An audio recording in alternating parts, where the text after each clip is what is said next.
नमस्कार, India news पर 22 जुलाई 22 खबर देख रहे हैं आप। आपके साथ मैं अभिषेक पांडे। बुलेटिन की शुरुआत तमाम अहम जानकारियों के साथ करते हैं। आपको बता दें कि बीजेपी के वरिष्ठ नेता और चुनाव समिति की सदस्य डॉक्टर सुधा यादव से राज्यसभा सांसद कार्तिक शर्मा ने गुरुग्राम में मुलाकात की। ये मुलाकात केंद्रीय संसदीय बोर्ड और बीजेपी चुनाव समिति की सदस्य डॉक्टर सुधा यादव के आवास पर हुई, जिसके बाद राज्यसभा सांसद कार्तिक शर्मा ने डॉक्टर सुधा यादव के साथ देश प्रदेश से जुड़े कई मुद्दों पर चर्चा की। तो मुलाकात के दौरान की तस्वीरें भी आपके स्क्रीन पर हैं। इन तस्वीरों में आप देख सकते हैं किस तरीके से यहाँ पर जो दोनों ही जनप्रतिनिधियों के बीच ये मुलाकात हुई है। तो मुलाकात के दौरान की ये तस्वीरें हैं।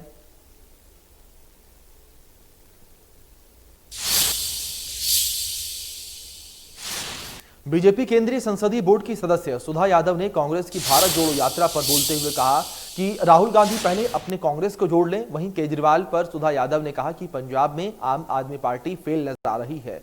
उन्होंने कहा कि हरियाणा में आम आदमी पार्टी का कोई वजूद नहीं है।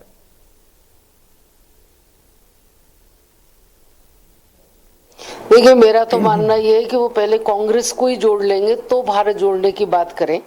उनके सारे नेता तो एक मंच पर इकट्ठे कभी चल नहीं पाते।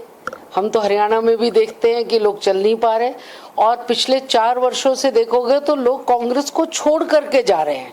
तो वो किसको जोड़ने की बात कर रहे हैं, मेरी समझ से परे है। देखिए, पंजाब की परफॉर्मेंस लोग देखने लग रहे हैं।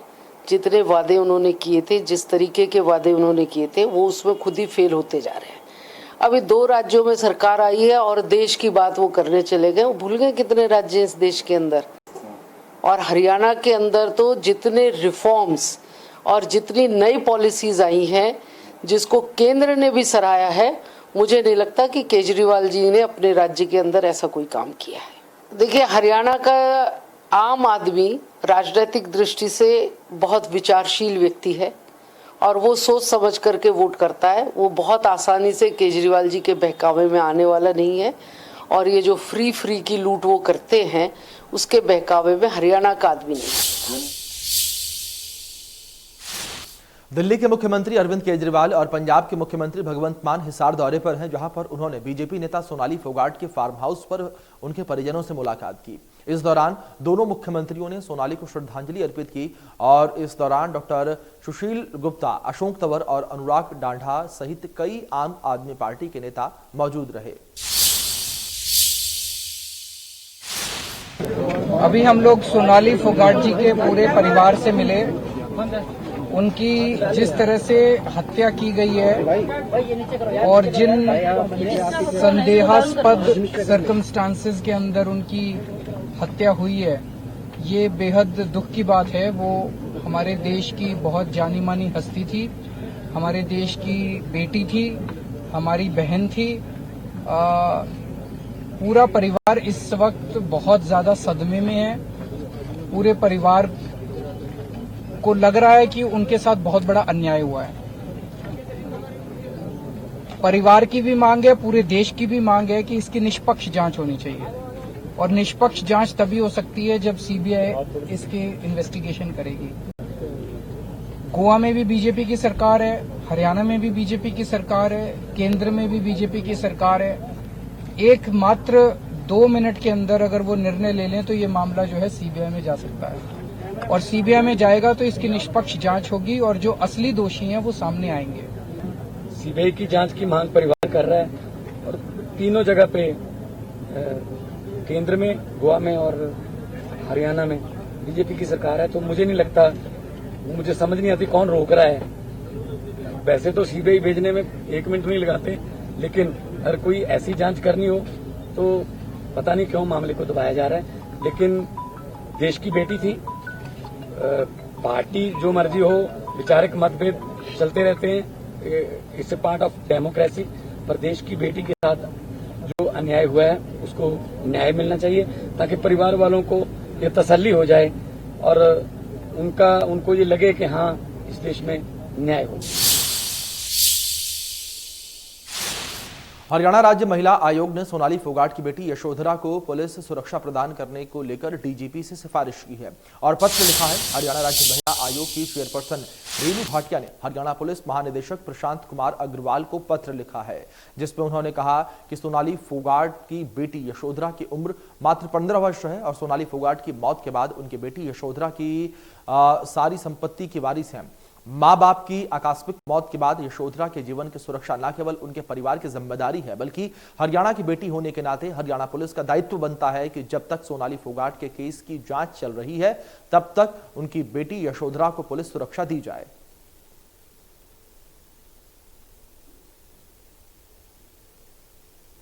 फोगाट मर्डर केस के अंदर परिवार की ओर से लगातार मांग उठाई जा रही है, इस केस की इन्वेस्टिगेशन सीबीआई के द्वारा की जाए। वहीं अब इस पूरे मैटर के अंदर एक चौंकाने वाली बात सामने आई है। हरियाणा महिला आयोग की ओर से यशोधरा को प्रोटेक्शन देने के लिए हरियाणा के डीजीपी को एक लेटर लिखा गया है। इसमें हम मौजूद हैं हरियाणा महिला आयोग में, जहां हमारे साथ इस समय मौजूद हैं चेयरपर्सन मैम। क्या लगता है आपको कि यशोधरा को कितनी जरूरत है सिक्योरिटी की? देखिए, सिक्योरिटी की जहाँ बात करें, यशोधरा एक छोटी बच्ची है, 15 वर्ष की है, नाबालिग बच्ची है। और मुझे ऐसा लगता है कि जिस प्रकार से उसकी मदर की निर्मम हत्या हुई और बहुत सारी बातें भी सामने आई, और यशोधरा को जिस तरह से हम कई चैनल्स पे सुन रहे हैं कि उसकी मदर को खीर में कुछ दिया जाता था या कुछ इस तरह की बातें, हालांकि पूरी बातें जब सामने आएंगी तो वो अलग विषय हो जाएगा। उस बात को मद्देनज़र रखते हुए, और वो स्कूल जाने वाली बच्ची है, हाल ही में उसके एग्ज़ाम्स हैं, ऐसा भी मुझ तक बात पहुंची है, तो इस बात को ध्यान में रखते हुए उसकी सुरक्षा का ध्यान रखा जाए, उस पर कोई आंच ना आ जाए, वो छोटी है। इसलिए डीजीपी को लेटर लिखा गया कि हम कम से कम उस बच्ची की सुरक्षा का ध्यान रखें। मैडम, हरियाणा राज्य महिला आयोग की ओर से ऐसे मामलों के अंदर जब किसी बच्ची को सिक्योरिटी मुहैया करवानी हो या किसी महिला या बच्ची को किसी भी केस को सिक्योरिटी मुहैया करवानी हो, डीजीपी ऑफिस को जब लेटर भेजा जाता है, क्या लगता है कितने दिन के अंदर वो सिक्योरिटी मुहैया करवा दी जाती है? देखिए, केस टू केस भी डिपेंड करता है। अभी पीछे कुछ दिन पहले एक केस नारनौल में था जिसकी मैंने विज़िट की, तो उस बच्ची की जो है उसके ससुर ने दोनों हाथ पैर तोड़ दिए थे। तो जब मैं उस लड़की को विज़िट करने गई तो मैंने उस लड़की की बहुत मतलब गंभीर हालत देखी, और उसके 2 छोटे छोटे बच्चे थे, और वो बार बार बेटी यही कह रही थी कि मेरे बच्चों को भी खतरा और मुझे भी अभी खतरा है। उन्होंने मुझे मारने की कोशिश की थी, परंतु मेरी सिर्फ टांगें हाथ तोड़ पाए। तो इमीडिएट हम उसी टाइम नारनौल के एसपी के पास गए, आई थिंक भूषण जी नाम था एसपी साहब का, और हम उनके पास गए और हमने उनको तुरंत कार्रवाई करने की और सिक्योरिटी की बात की। तो उनको नेक्स्ट डे ही एक महिला कांस्टेबल उनको दिया गया जब तक पूरा केस सॉल्व नहीं हुआ। तो ऐसे ही ये केस भी है। ये बच्ची छोटी है, इसके एग्ज़ाम्स हैं, तो डीजी को हमने लिखा है कि तुरंत उस बेटी का सहयोग किया जाए और उसको सिक्योरिटी दी जाए। तो मुझे उम्मीद है जल्दी इसके ऊपर कार्रवाई होगी। शुक्रिया। तो ये थे हरियाणा राज्य महिला आयोग की चेयरपर्सन रेणु भाटिया जी, जिन्होंने बताया कि यशोधरा को सिक्योरिटी मुहैया करवाने के लिए हरियाणा के डीजीपी को लेटर लिखा गया है। वहीं एक और जहां सीबीआई की जांच को लेकर अपना पक्ष रखा, वहीं नेशनल वुमेन कमीशन की ओर से इस पूरे के पूरे मामले के अंदर क्या भूमिका निभाएगी उस बारे में भी बताया गया। ऐसे में आने वाले दिनों के अंदर अब किस तरह से यशोधरा को सिक्योरिटी मिल पाती है और किस तरह से वो सिक्योर हो पाती है, ये तो आने वाला समय ही बताएगा। कैमरामैन कपिल नागपाल के साथ अमित शर्मा, इंडिया न्यूज हरियाणा। कांग्रेस प्रदेश अध्यक्ष उदय भान ने बीजेपी सरकार की ऑनलाइन ट्रांसफर नीति पर सवाल उठाते हुए कहा कि प्रदेश के स्कूल इसी वजह से खाली हो गए हैं। उन्होंने कहा कि सरकार सरकारी स्कूलों को बंद करने में लगी हुई है। इस भारतीय जनता पार्टी मनोहर लाल सरकार ने सारी शिक्षण व्यवस्था को ही ध्वस्त कर करके रख दिया है। ये सरकार दलित और गरीब विरोधी सरकार है, क्योंकि जो सरकारी स्कूलों में मोस्टली जो 90% बच्चे हैं वो गरीबों के बच्चे शिक्षा ग्रहण करते हैं और ये उनको बिल्कुल शिक्षा से महरूम करना चाहते हैं। इसी वजह से इन्होंने 8 साल में 400 से अधिक स्कूलों को बंद किया है और अभी एक साथ 105 स्कूल इन्होंने बंद किए हैं, मर्ज किए हैं। और मोस्टली वो स्कूल जो शिक्षा का स्तर सुधारने के लिए चौधरी भूपेंद्र सिंह हुड्डा सरकार ने, कांग्रेस पार्टी की सरकार ने, जो सरकार ने जो बनाए थे स्कूल,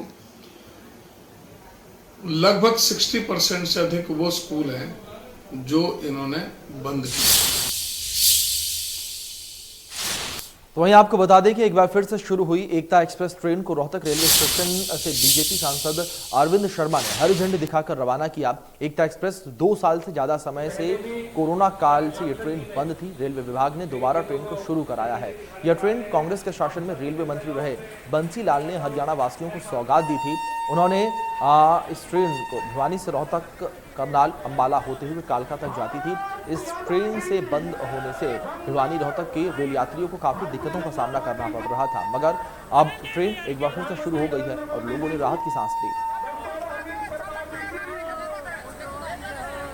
तो ये प्रोग्राम था रेलवे स्टेशन पर एकता एक्सप्रेस, जो कि भिवानी से कालका के लिए डेली रोजाना की ट्रेन है। कोविड की महामारी की वजह से पिछले 2 साल से ये ट्रेन बंद थी। आज मैं माननीय प्रधानमंत्री जी, हमारे रेलवे मंत्री अश्वनी जी, माननीय मुख्यमंत्री जी, इन सब का, रेलवे अधिकारियों का, सबका मैं धन्यवाद करता हूं कि उनके सहयोग से, उनके एफर्ट से आज इस ट्रेन को चलने की बात रखी गई और ये चलाई गई। भिवानी शहर की बेटियों को स्कूली शिक्षा देने के उद्देश्य से लंबी जद्दोजहद के बाद बनकर तैयार हो रहे सरकारी स्कूल पर बनने से पहले ही बादल मंडराने लगे हैं, क्योंकि ठेकेदार के द्वारा निर्माण कार्यों में धांधली नजर आ रही है। यह आरोप भिवानी के विधायक घनश्याम सर्राफ ने 5 करोड़ 10 लाख की लागत से बनने वाले स्कूल के निर्माण कार्यों का जायजा लेने के बाद लगाए हैं। विधायक को बार बार शिकायत मिल रही थी कि भिवानी के भगत सिंह चौक पर बन रहे गर्ल्स सीनियर सेकेंडरी स्कूल के निर्माण कार्य के दौरान काफी अनियमितताएं सामने आई हैं। इसकी कंस्ट्रक्शन के बारे में मैं आपको क्या बताऊं, पूरी तरह अव्यवस्थित है। लिपाई का काम भी पूरी तरह से प्रभावित है और जगह जगह पीओपी के भी कपड़े उतरते नजर आ रहे हैं। आपने भी देखा है, हमने भी देखा है। और मैडम निर्मला नागर, संतोष नागर जी को हमने यहाँ पे बुलाया और ये भी मेरी तरह इंस्पेक्शन करने के लिए पहली बार शायद आई है। तो ये जो काम हल्की क्वालिटी का हो रहा है, हल्के स्तर का हो रहा है, इसके लिए हमारा ठेकेदार को भी इंस्ट्रक्शन दे दिए हैं और एसडीओ देई वगैरह जो भी यहाँ पे आए हैं उन सब के हमने ये काम दिखा दिए हैं कि आपका क्वालिटी कितनी पुअर है। चले खबर में आगे बढ़ते हैं। खबर फतेहाबाद से, जहां पर दिव्यांग प्रमाण पत्रों का फर्जीवाड़ा जो है सामने आया है। जांच में 80 प्रमाण पत्र फर्जी मिले हैं और 922 संदिग्ध मिले हैं। फर्जी प्रमाण पत्र में जांच के दौरान हस्ताक्षर नहीं मैच हुए। इसी विषय पर आधारित रिपोर्ट देखें आप।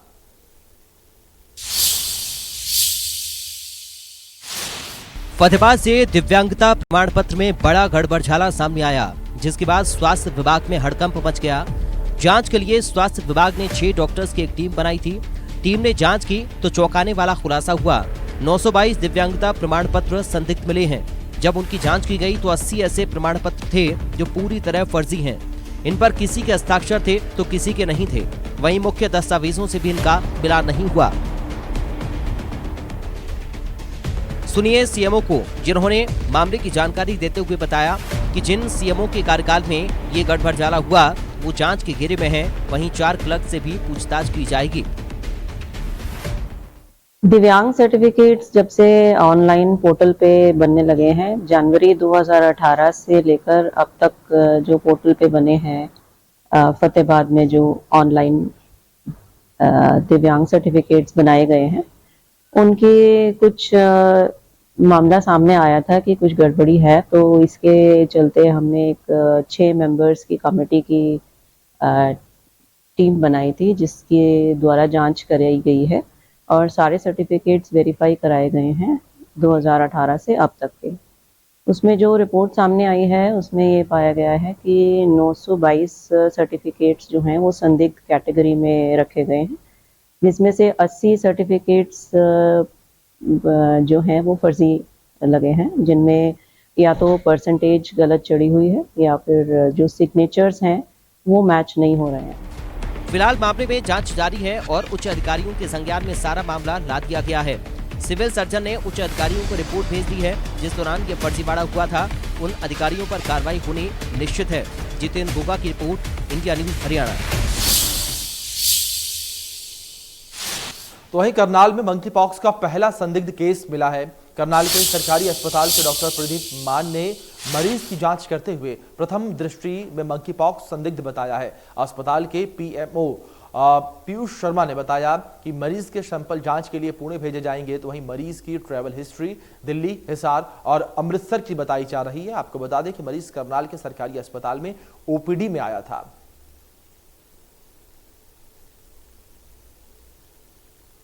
जिसको हमारे स्किन स्पेशलिस्ट ने और हमारे कम्युनिटी मेडिसिन स्पेशलिस्ट ने उसको मंकी पॉक्स का केस सस्पेक्ट किया है।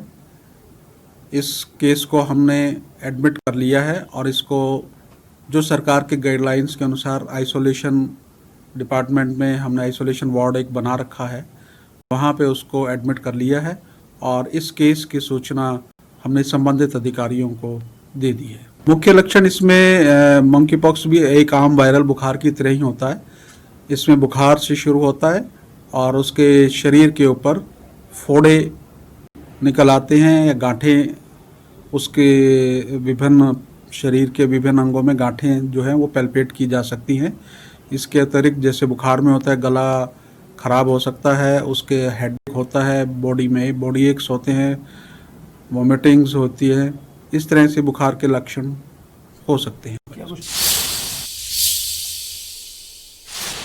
सोनीपत के सेक्टर 4 में आयोजित 3 दिवसीय खंड स्तरीय खेलों का समापन हुआ और आयोजन के अंतिम दिन स्टेडियम में मूलभूत सुविधाएं न मिलने के कारण परेशान नजर आए खिलाड़ी। जहां पर खेल कार्यक्रम के दौरान पीने के पानी की व्यवस्था नहीं थी, बच्चे पीने के पानी के लिए भटकते हुए नजर आए। तो वहीं टॉयलेट के लिए भी काफी बदतर हालात देखने को मिले। साथ ही लाखों रुपए का बजट कागजों में सिमट कर रह गया। वहीं खिलाड़ियों के लिए आपातकालीन स्थिति में ना ही एम्बुलेंस और ना ही प्राथमिक सहायता के लिए किसी प्रकार के डॉक्टर की व्यवस्था की गई थी।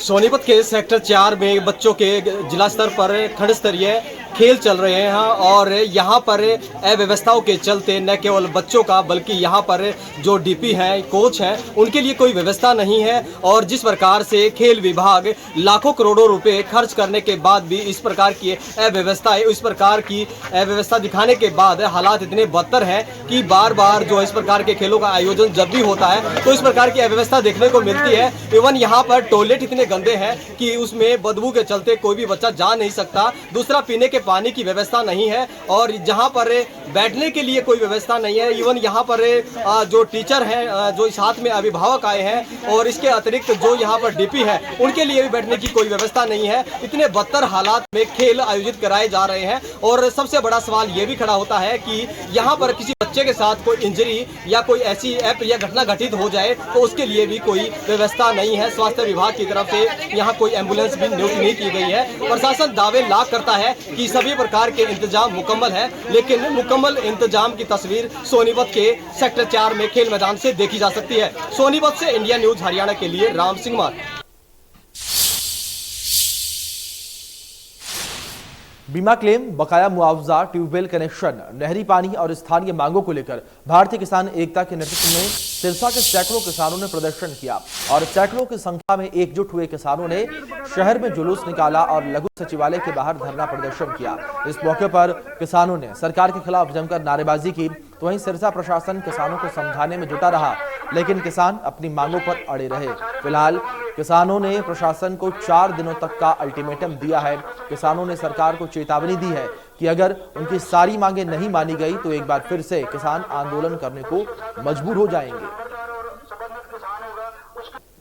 आज पूरे जिले भर के किसान जो पिछले कई दिनों से हम किसानों के पास जा रहे थे, भारतीय किसान एकता की टीम पूरी गांव-गांव में, पूरे राजस्थान के बॉर्डर पे, पंजाब के बॉर्डर पे और डिंग मंडी जो हमारा लास्ट गांव है वहां तक गए थे। तो सभी किसानों की समस्या, बीमे की समस्या, मुआवजे की समस्या, बिजली की समस्या, पानी की समस्या, काडा विभाग की समस्या, सभी जो किसानों की समस्या थी, सभी किसानों ने जो इकट्ठे होकर आज एक खुले दरबार की तरह यहाँ दरबार लगाया है, क्योंकि आई बार आते हैं हम और एक ज्ञापन देते हैं, चले जाते हैं और अधिकारी वो कागज को लेकर अंदर रखते हैं और हम भी वहीं और अधिकारी वहीं, वहाँ पे कोई कार्रवाई नहीं होती है। देखिए, जो मांगे हैं यहाँ वो 4-5 डिपार्टमेंट की अलग अलग मांगे थी और एग्रीकल्चर विभाग से संबंधित जो मांगे थी वो बीमा क्लेम से रिलेटेड थी। इन्होंने कहा कि 2020 का जो क्लेम है वो कुछ गाँवों में कम आया है, उसके रिगार्डिंग हमने किसान भाइयों से अपील की कि जहाँ जहाँ कम आया है उन गाँवों की हमारे को लिस्ट प्रोवाइड करवा दें और 2 दिन बाद हमारे को कंपनी दे देगी, हम भी उसमें टैली कर लेंगे और जो समस्या है वो कंपनी को भिजवा देंगे ताकि समाधान हो सके। डीएसपी सुरेंद्र बिश्नोई की हत्या मामले की न्यायिक जांच के लिए पंजाब हरियाणा हाईकोर्ट के सेवानिवृत्त जज LN मित्तल जिला प्रशासनिक की एक टीम के साथ गांव पंचगवा अरावली पहाड़ी घटनास्थल पर पहुंचे। यहां पर पूर्व जज LN मित्तल ने जिला प्रशासन के अधिकारियों से घटना के बारे में जानकारी ली और अपने स्तर पर घटना के बिंदुओं पर नजर डाली।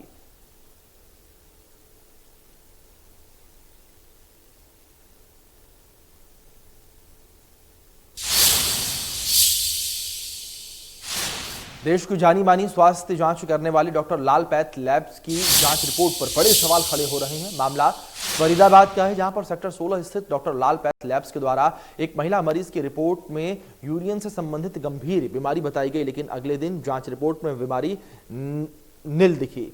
सवाल यहां पर बड़े खड़े होते हैं।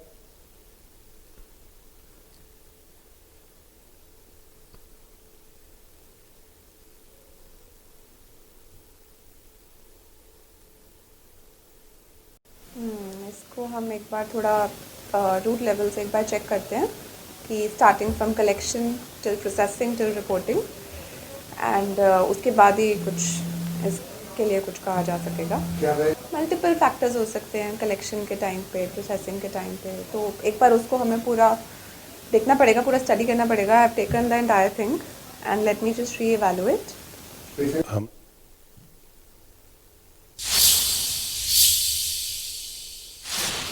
चलिए इसी के साथ फिलहाल बुलेटिन में इतना ही। तमाम बड़ी अपडेट्स के लिए आप बने रहें इंडिया न्यूज के साथ। धन्यवाद।